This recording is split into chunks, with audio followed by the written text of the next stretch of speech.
everyone, so today I want to talk to you about recognizing OCD thought.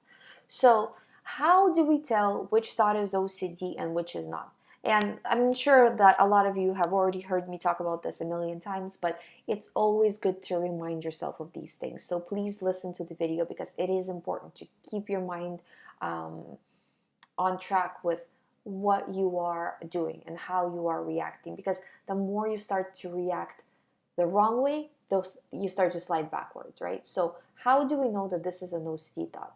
This is an OCD thought because you are not sure, you're doubting it, which with regular thoughts, you're not doing, right? So say, for example, a thought about the future. What if something bad happens in the future? But maybe it's an OCD thought that I'm having, right? If you are actually in fear of something happening in the future, you're not going to doubt it as possibly being an OCD thought, right? So the fact that you're worrying about it as maybe being OCD already tells you it's OCD. Now, if you're worried about something that's, what if something happened in the past, right? Again, remember something bad that happened to you in the past. Have you ever now doubted that, what if it's an OCD thought? No, you know what you'd say if you did something wrong or something wrong was done to you. You don't doubt what happened. You say, yes, this has happened and this was real. You might not remember every single detail, but you generally remember what happened. You don't question it as being OCD. With OCD thoughts, however, you're always doubting. Well, did this happen? Did this not happen? Let me try to figure it out. Let me try to solve it. I don't remember. Oh my God, and it's going into that panic mode, right? So there's a very different reaction with OCD thoughts. So when you're having these types of symptoms, this already means it's OCD. And it doesn't matter how real it feels, how many images you get, how vivid the images are, how much of so-called proof, but not really proof, but could be possibly proof, right? That's how your mind goes, that this is OCD. It's all of this doesn't matter. You're doubting it as possibly being OCD. And also, this is following your usual theme, right? So you're usually worried about something very similar, or maybe you just have one thought that you're worried about all the time, but the details is what you're going from detail to detail, but the general thought is always the same, right? So it could be something like that as well. So all of these things tell you that this is OCD and you need to stop the reaction. And as soon as you start to stop the reaction, you will actually get that reassurance that it's OCD because you're no longer powering it up, you know? But you need to stop the reaction of fear. Because the more you fear the thought, the more this thought is going to come in. So saying, no, I'm not going to fear this thought. This is my usual thought. I'm not going to react. And you will see that you're doing the right thing. But at first, you won't see it. And that's why it's kind of, with OCD recovery, it's like paying it forward. First, you have to take the leap and say, this is OCD, I'm not reacting, and then you will get reassurance that this was the right thing to do, which is difficult because you want to get the reassurance first, obviously, right? Because it's easier to say that, well, I'm not going to react because, yeah, obviously this is OCD. Well, yeah, but if you're not sure, then it becomes very, very difficult to say. But it's just taking a leap, saying, you know what, I've tried it the other way, it's not working the other way, so the only way to do this is this way. So I'm going to trust in the process. I'm just going to refuse the reaction. And the thought can come into your mind over and over and over again, trying to get you to react. Because that's what your brain is doing.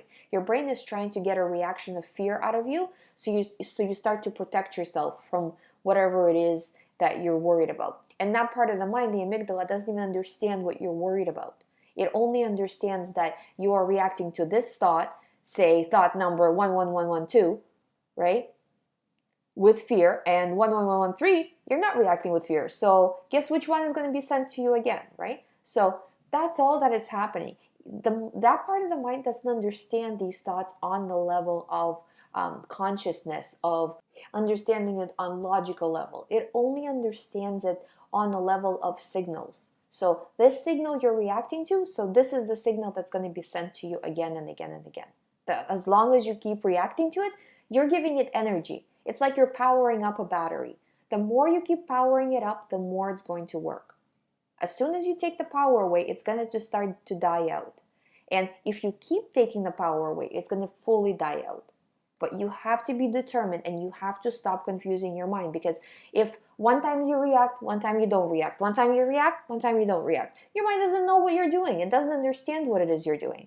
So it's going to say, this must be important because sometimes you're reacting. It might not give you as much anxiety about it, but it will still bring up the thoughts because you're not sending a clear message. And when you're not sending a clear message, your mind is always going to err on the side of caution because it wants to keep you safe. Its primary job is to keep you safe. And it thinks you're in danger, or it's programmed to understand what you're doing as dangerous because you are reacting as if it's dangerous. So basically, you're tricking your mind by saying something is dangerous when it isn't, and then your mind is sending you the thoughts. So going back to recognizing an OCD thought, all of these things are already telling you that this is OCD. Now your next job is to react correctly. And as you react correctly, you will get that reassurance that you did do the right thing by recognizing this thought as an OCD thought. You did do the right thing. But in the moment, it might feel like, no, I need to solve it. But what you're doing when you're trying to solve each thought individually is you're chasing that relief from anxiety. And the more you chase it, the worse the actual anxiety gets, because your mind thinks it's increasingly, with every thought, more and more important, and the anxiety goes up because your mind is working harder to get you to react and protect yourself from basically nothing, right? So, but your mind doesn't understand that, and there's no way for that part of the mind to get it through talking, through explaining. It doesn't get that. It gets it on a signal level, on your action. Not physical action, but mental action as well, right? If you're not reacting, it has no need to send you irrelevant information over and over again. But by you reacting with fear, you're making it relevant. So it's just, I kind of say a lot of the things over and over again, but it's important for you to keep this in the kind of in the front of your mind, that this is why I'm getting these thoughts. It has nothing to do with me. It's completely OCD. It may feel real, it's not real because I am doubting it. This is my usual theme. I'm doubting it. It's over and over and over again. So I hope this video helps. If you haven't subscribed to this channel, please subscribe. Also, if you would like to know more information, you visit youhaveocd.com. There's a private recovery program there with me. There's ebooks, there's articles, lots of information to help you recover. So please check that out. Again, don't forget to subscribe, and I'll see you in the next video.